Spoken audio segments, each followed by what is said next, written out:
அருமையான கர்த்தருடைய பிள்ளைகளே, இந்த காலை நேரத்தில் என் இயேசு கிறிஸ்துவினுடைய 7 முறை புடமிடப்பட்ட அந்த புண்ணியம் நிறைந்த இரக்கம் நிறைந்த அந்த வார்த்தை உங்களுக்கு நேராய் கடந்து வருகிறது. அந்த வார்த்தை கடந்து வந்து உங்களையும் உங்கள் பிள்ளைகளையும் உங்கள் குடும்பத்தையும் பார்த்து என்ன தெரியுமா சொல்லுகிறது? தயவு செய்து வெளிச்சத்தின் பிள்ளைகளாய் நடந்து கொள்ளுங்கள் என்று சொல்லுகிறார். அந்த வெளிச்சத்தின் பிள்ளைகளாய் ஏன் நடந்து கொள்ள சொல்லுகிறார் என்று உங்களுக்கு தெரியுமா? அவர் சொன்னார், நீங்கள் எல்லா காரியத்திலும் ஜாக்கிரதையாய் நடந்து வாருங்கள், அப்பதான் நீங்க வெளிச்சத்தின் பிள்ளைகளாய் இருக்க முடியுமா? பாவத்தை வெறுத்துவிட்டு என்னிடத்தில் ஓடி வாருங்கள், அப்பதான் நீங்க வெளிச்சத்தின் பிள்ளைகளாய் இருக்க முடியுமா? அநேக அநியாயத்தை விட்டுவிட்டு, இருமாப்பை விட்டுவிட்டு, புறங்கூறுகிறதை விட்டுவிட்டு, பொய் சொல்லுவதை விட்டுவிட்டு என்னிடத்தில் வாருங்கள், அப்பதான் நீங்க வெளிச்சத்தின் பிள்ளைகளாய் இருக்க முடியுமா? இந்த நாள் வரைக்கும் நம்முடைய குடும்பத்தில் இருள் ஏன் நிறைந்திருக்கிறது தெரியுமா? அநேக காரியத்தில் நாம் கிரயம் இல்லாமல் இருக்கிறோம், அநேக காரியத்தில் உண்மை இல்லாமல் இருக்கிறோம், அநேக காரியத்தில் எச்சரிக்கையா இல்லாமல் இருக்கிறோம், அநேக காரியத்தில் நாம் பொறுமை இல்லாமல் இருக்கிறோம். அதனால தான் நாம் வெளிச்சத்தின் பிள்ளைகளாய் இதுவரைக்கும் இல்லாமல் இருந்து கொண்டிருக்கிறோம். அவர் சொல்லுகிறார், நீங்கள் வெளிச்சத்தின் பிள்ளைகளாய் இருக்க வேண்டும் என்று சொன்னால் நீங்கள் எதையெல்லாம் பின்பற்ற வேண்டும் தெரியுமா? அவருடைய வாக்குக்கு கீழ்ப்படிந்து அவருடைய வார்த்தையின் பிரகாரம் நடந்து அவருடைய கட்டளைகளையும் அவருடைய நியாயங்களையும் அவருடைய உண்மை வார்த்தைகளையும் நீங்கள் ஏற்றுக்கொண்டு உத்தமமாய் நடக்கும் பொழுது மட்டும்தான் நீங்கள் வெளிச்சத்தின் பிள்ளைகளாய் இருக்க முடியுமா? ஒரு வசனத்தை வாசித்து பாருங்கள்.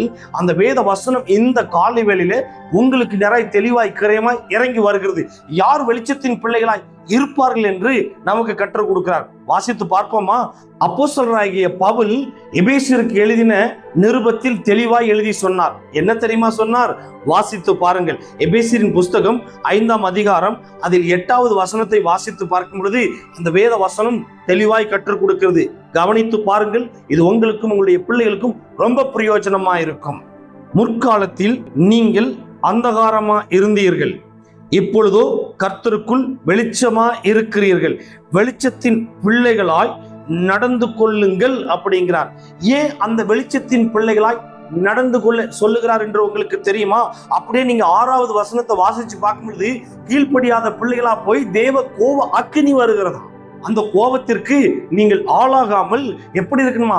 வீண் வார்த்தைகளுக்கு விலகி வீண் பேச்சுகள் பேசாமல் உண்மையும் கிரயமாய் நடந்து அவருக்கு நலமானதை செய்து கொண்டு நீங்கள் எச்சரிக்கையா இருக்க வேண்டும் என்று சொல்லுகிறார். நீங்கள் அநேக காரியத்தில் எச்சரிக்கையா இருந்து பொறுமையாய் கிரயமாய் நடக்கும் பொழுது மட்டும்தான் நீங்கள் வெளிச்சத்தின் பிள்ளைகளா இருப்பீர்களாம். யார் அந்த வெளிச்சம் உங்களுக்கு தெரியுமா? அவர் தான் உயிர்த்தெழுந்த இயேசு கிறிஸ்து. அல்லேலூயா. அவர் உங்களுக்காக அடிக்கப்பட்டார், நீங்கள் வெளிச்சமாய் வாழ வேண்டும். உங்களுக்காக அவர் நொறுக்க சித்தம் கொண்டார், நீங்கள் வெளிச்சமாய் வாழ வேண்டும். கடைசி சொட்டு ரத்தத்தையும் உங்களுக்காக சிந்தினார், நீங்கள் வெளிச்சமாய் வாழ வேண்டும் என்று சொல்லி 3ஆம் நாள் உயிர்த்தெழுந்ததும் நீங்கள் வெளிச்சமாய் இருக்க வேண்டும் என்று அவர் உயிர்த்தெழுந்தாராம். அருமையான கர்த்தருடைய பிள்ளைகளே, எதற்காக இந்த வேத வசனத்தை இந்த காலை வேளையில உங்களிடத்தில் கொண்டு வருகிறார் உங்களுக்கு தெரியுமா?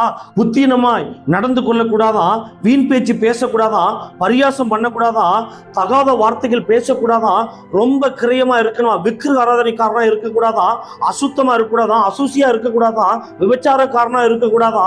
அவர் சொல்றாரு, கர்த்தருக்கு கீழ்ப்படிந்து அவருடைய வழியில நடக்கிற பிள்ளைகளா இருக்கும் பொழுது மட்டும்தான் நீங்கள் வெளிச்சத்தின் பிள்ளைகளா இருக்க முடியுமா?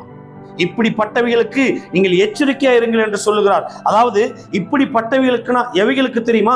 கீழ்ப்படியாம போயிடக்கூடாது.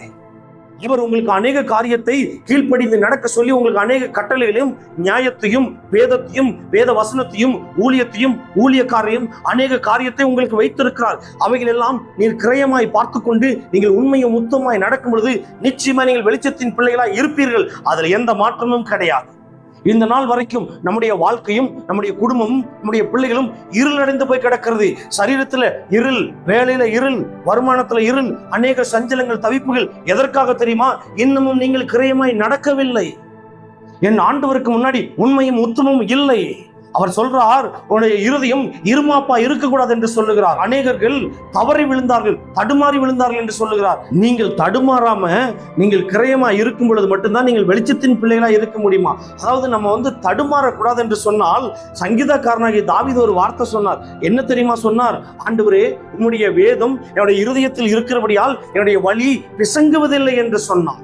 இந்த நாட்கள்ல அருமையான கர்த்தருடைய பிள்ளைகளே, கர்த்தருடைய வேத வசனத்தை உங்களுடைய இருதயத்தில் விதைத்துக் கொள்ளும் பொழுது நீங்கள் வெளிச்சத்தின் பிள்ளைகளா இருக்கிறீர்கள். அதாவது யோபு சொன்னார், ஆண்டவரே உம்முடைய வெளிச்சத்தினாலே நான் இருளை கடந்து போனேன். அவர் இருளை எப்படி தெரியுமா கடந்து போனார்? உங்களுக்கு தெரியுமா? அவர் வெளிச்சத்தின் பிள்ளையா எப்படி இருந்தார் தெரியுமா? அவர் அநேக காரியத்தில் ஜெபித்து உண்மையும் உத்தமமா இருந்தார். அவருக்கு அநேக துன்பங்கள் வந்து அவருடைய வழி மாறவில்லை, அவர் பிசங்கவில்லை. அவருக்கு விரோதமா வந்த வார்த்தைகள் ஆண்டவராக இயேசு கிறிஸ்து விட்டு தூர பிரிக்கவில்லை. எல்லா உபத்திரவத்தையும் என் ஆண்டவராக இயேசு கிறிஸ்துவுக்குள்ளே சகித்து உட்கார்ந்திருந்தார். அருமையான கர்த்தருடைய பிள்ளைகளே, இன்னைக்கு உங்களுக்குள் நலமான அந்த சகிப்பு தன்மை இருக்க வேண்டும், பொறுமை இருக்க வேண்டும், அன்பு இருக்க வேண்டும், நிதானம் இருக்க வேண்டும். அதற்குத்தான் அவர் சொல்லுகிறார், எச்சரிக்கையா இருங்கள். அந்த 6வது வசனத்துல வாசிச்சு பார்க்கும் பொழுது, இப்படி பட்டவைகளின் நிமித்தமாக கீழ்ப்படியாமல் பிள்ளைகள் மேல் தேவ கோபாக்கினி வருமாம், ஒருவனும் உங்களை வீண் வார்த்தையினாலே மோசம் போக்காதபடிக்கு எச்சரிக்கையா இருங்கள் என்று சொல்லுகிறார். அருமையான கர்த்தருடைய பிள்ளைகளே, நீங்கள் அநேக காரியத்தில் எச்சரிக்கையா இருந்து நடக்கும் பொழுது மட்டும்தான் நீங்கள் வெளிச்சத்தின் பிள்ளைகளாய் இருக்க முடியும். என்ன அழகா, என்ன தெளிவா ஆண்டவராக இயேசு கிறிஸ்து இந்த காலை வேளையிலே அவருடைய 7 முறை புடமிடப்பட்ட அந்த புண்ணிய வார்த்தை உங்களுக்கு நேராய் அனுப்புகிறார். பாருங்கள், அவர் அனுப்புகிறதற்கு நோக்கம் இருக்குது. என்ன நோக்கம் தெரியுமா? அவர் வெளிச்சமாய் வந்தாராம். பூமி இருளடைந்து கிடக்கிறத பார்த்து வெளிச்சத்தை உண்டாக்கினாராம். அதற்குத்தான் அவர் சொல்லுகிறார், என் பிள்ளைகள் இருளடைந்திருக்கிறார்களப்பா, என் பிள்ளையுடைய இருதயம் இருளடைந்திருக்கிறது, என் பிள்ளையுடைய சரீரங்கள் இருளடைந்திருக்கிறது. இருள் என்றால் என்ன தெரியுமா? உங்கள் சரீரத்தில் இருக்கிற வியாதியே இருள் தான், வறுமையே இருள் தான், சஞ்சலமே இருள் தான், தவிப்பே இருள் தான், கடன் பிரச்சனையே இருள் தான், அநேக போராட்டங்களே இருள் தான். அப்படிப்பட்ட இருளிலிருந்து நீங்கள் தப்பிக்க வேண்டும் என்று சொன்னால் நீங்கள் எச்சரிக்கையா இருந்து நலமானதை பேசி நலமானவரை நோக்கி பார்த்து நலமான வேத வசனத்தை கற்றுக்கொண்டு அந்த வேத வசனத்தை தியானம் பண்ணி என் ஆண்டவராகிய இயேசு கிறிஸ்துவினுடைய வெளிச்சத்தை பெற்றுக் கொள்ளுங்கள். அப்பொழுதுதான் நீங்கள் வெளிச்சத்தின் பிள்ளைகளாய் இருக்க முடியும். அதற்குத்தான் யோபு அவ்வளவு அழகாய் சொன்னார், ஆண்டவரே உம்முடைய வெளிச்சத்தினாலே நான் இருளை கடந்து போனேன், என் வியாதியை கடந்து போனேன், என் சஞ்சலத்தை கடந்து போனேன், என் பாடுகளை கடந்து போனேன், உடைய மரண கண்ணிகளை நான் கடந்து போனேன். எல்லாத்துக்கும் ஒரே ஒரு காரணம், உம்முடைய வேத வசனமா இருக்கிற அந்த நலமான அந்த வெளிச்சத்தை இருக்க பிடித்துக் கொண்டேன், அதை பின்பற்றினேன், அதன் பிரகாரம் நடந்தேன், அதனால் நான் இருளை கடந்து போனேன். அல்லேலூயா. அப்படித்தான் சங்கீதக்காரனாய் தாவீது சொல்லுகிறார், ஆண்டவரே நான் அநேக இருள்களை கடந்து போனேன். காரணம் என்ன தெரியுமா? அப்படியே வெளிச்சமான வேத வசனத்தை என்னுடைய இருதயத்தில் நான் விதைத்துக் கொண்டம்பா, அதனால நான் அநேக இருள்களை கடந்து போனேன். அல்லேலூயா. ஒரே ஒரு விஷயம் தான், நீங்கள் வெளிச்சத்தின் பிள்ளைகளா இருக்கும் பொழுது அநேக காரியத்தில் உங்களிடத்தில் இருக்கிற இருளெல்லாம் நீங்கி போகுமாம், அநேக உபத்திரவங்கள் மாறுமா, அநேக சஞ்சலங்கள் மாறுமா, அநேக தவிப்புகள் மாறுமா. ஒன்னே ஒண்ணுதான், வீண் பேச்சுகளுக்கு இடம் கொடுக்க கூடாதான், வீண் பேச்சு பேசக்கூடாதான். அவர் சொல்றாரு பாருங்க, தெளிவா கத்துக் கொடுக்கிறார், வீண் பேச்சுகளுக்கு விலகிருங்கள், அந்தகாரத்துக்கு விலகிருங்கள், வீண் சிந்தைகளுக்கு விலகிருங்கள், இருமாப்பிற்கு விலகிருங்கள், போய் பேசுகிற இடத்தில் விலகிருங்கள், புத்தீனமாய் நடக்கிற இடத்தில் விலகிருங்கள், வம்பு பண்ணுகிற இடத்தில் விலகிருங்கள். அநேக காரியத்துல நீங்கள் விலகிருந்து எச்சரிக்கையா இருக்கும் பொழுது மட்டும்தான் நீங்கள் வெளிச்சத்தின் பிள்ளைகளா இருக்க முடியுமா? அதற்குத்தான் இந்த வேத வசனம் தெளிவாய் கற்றுக் கொடுக்கிறது. முற்காலத்தில் நீங்கள் அந்தகாரமா இருந்தீர்கள். அந்தகாரம் என்றால் என்ன அர்த்தம்? இருளா இருந்தீர்கள், ஒன்றும் இல்லாமல் இருந்தீர்கள், வறுமையா இருந்தீர்கள், சஞ்சலத்தில் இருந்தீர்கள், அநேக பிணியில் இருந்தீங்க, அநேக பொல்லாத சத்துருடைய கிரியில் அகப்பட்டு கொடுத்தீங்க, அநேக மந்திர தந்திரங்கள் மாந்திரிகத்தில் அகப்பட்டிருந்தீங்க. ஆனா ஆண்டவர் சொல்றாரு, அந்த அந்தகாரத்தில் இருந்து உங்களை விடுவித்து விட்டேன், இப்பொழுதோ கர்த்தருக்குள் வெளிச்சமாய் இருக்கிறீர்கள்.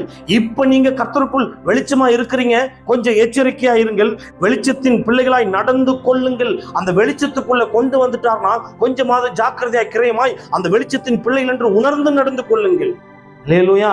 வேர் பிரிக்கப்பட்ட பிள்ளை போல நடந்து கொள்ளுங்கள், வேர் பிரிக்கப்பட்ட பிள்ளை போல் பேசுங்கள், வேர் பிரிக்கப்பட்ட பிள்ளை போல் உண்மை மொத்தமாயிருங்கள், யாரையும் ஏமாற்றாதீர்கள், யாரிடத்திலும் போய் வாக்கு கொடுத்து விட்டு அந்த வாக்கை நிறைவேற்றாமல் அவர்களை ஏமாற்றாதீர்கள். அவருடைய இருதயம் காயப்படுமானால் நீங்கள் அந்த இருளை சந்திக்க வேண்டியது வரும். அவருடைய இருதயம் ரொம்ப பாரப்பட்டதானால் அந்த இருளை நீங்க தான் சந்திக்க வேண்டும். அருமையான கர்த்தருடைய பிள்ளைகளே, நீங்கள் பேசும் பொழுது எல்லா காரியத்திலும் எச்சரிக்கையா இருந்து பேசுங்கள். அந்த எச்சரிப்பின் சத்தத்தை ஆண்டவராகிய இயேசு கிறிஸ்து இந்த காலை வேளையிலே உங்களுக்கு நேராக அனுப்பி தயவு செய்து வெளிச்சத்தின் பிள்ளைகளாய் இருங்கள் என்று சொல்லுகிறார். அல்லேலூயா. அந்த வெளிச்சத்தின் தெய்வம் உங்களிடத்தில் வருவாரானால் நிச்சயமாய் நான் சொல்லுகிறேன், உடைய இருளெல்லாம் நீங்கி, உங்க வியாதியெல்லாம் நீங்கி, உங்க சஞ்சலமெல்லாம் நீங்கி, உடைய தவிப்பெல்லாம் நீங்கி நீங்கள் ஆரோக்கியத்தோடு சுகபத்திரமாய் இருக்கணும். அப்படின்னு தான் என் ஆண்டவராகிய இயேசு கிறிஸ்து வெளிச்சத்தின் தெய்வம் விரும்புகிறார். அந்த வெளிச்சத்தை இந்த காலை வேளையில உங்களுக்குள்ளும் உங்களுடைய குடும்பத்திற்குள்ளும் அனுப்பியிருக்கிறார். தயவு செய்து அந்த வெளிச்சத்தை பெற்றுக்கொள்ளுங்கள்.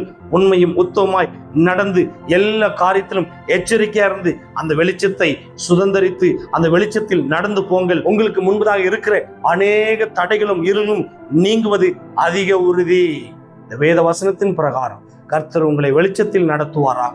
இஸ்ரவேலின் ஜெயபலமானவரே, எதற்காகப்பா இந்த காலை வேளையில இந்த வார்த்தை கொடுக்க கிருபை பாராட்டினரோ எனக்கு தெரியாது. ஆனாலும் ஆண்டவரே, நீ சொன்னீர், இதற்கு முன்பதாக நீ அந்தகாரத்தில் அகப்பட்டு கொடுத்த அநேக பாவ உளையான சேற்றுல நீ கடந்த, இப்பொழுது உன்னை நான் வெளிச்சத்துக்குள் கொண்டு வந்திருக்கிறேன். தயவு செய்து நீ வெளிச்சத்தின் பிள்ளையாய் உணர்ந்து நீ நடந்து கொள் என்று இந்த வேத வசனத்தின் மூலியமா அநேக பிள்ளைகளுக்கு நேர இந்த வார்த்தை அனுப்பி எச்சரிப்பின் சத்தமாய் கொடுத்திருக்கிறேன். ஆண்டவரே, இந்த வார்த்தை கேட்டு இந்த வார்த்தையின் பிரகாரம் நடந்து உங்களுடைய பிள்ளைகள் கிரயமாய் அந்த வெளிச்சத்தை பெற்றுக்கொள்ளத்தக்கதான ஒரு அற்புதத்தின் அடையாளத்தை நீங்க செய்யும்படியாக நான் ஜெபிக்கிறேன். எல்லா பொல்லாத சத்துருவின் கிரிகளும் விழுந்து போகட்டும். உடைய பிள்ளைகளெல்லாம் வெளிச்சத்துல நடத்தும்படியாக உம்முடைய வெளிச்சம் இறங்கி உடைய பிள்ளைகளை தாங்கி தப்புவித்து வழிநடத்தும்படியாக நான் ஜெபிக்கிறப்பா. நீ ஒருவரே எல்லா வியாதியும் மாத்தி இந்த பிள்ளைகளுக்குள் நீர் வெளிச்சமா இருக்கும்படியாக நான் ஜெபிக்கிறேன். ஆசீர்வதிங்கப்பா, கிருபையில மறைங்கப்பா, பெரிய காரியத்தை செய்யுங்கப்பா. இயேசு கிறிஸ்துவின் அதிகாரம் நிறைந்த இரக்கம் நிறைந்த புண்ணிய நாமத்தில் ஜெபிக்கிறேன். எங்கள் ஜெபம் கேளுங்க எங்கள் நல்ல பிதாவே. ஆமேன், ஆமேன், ஆமேன். God bless you.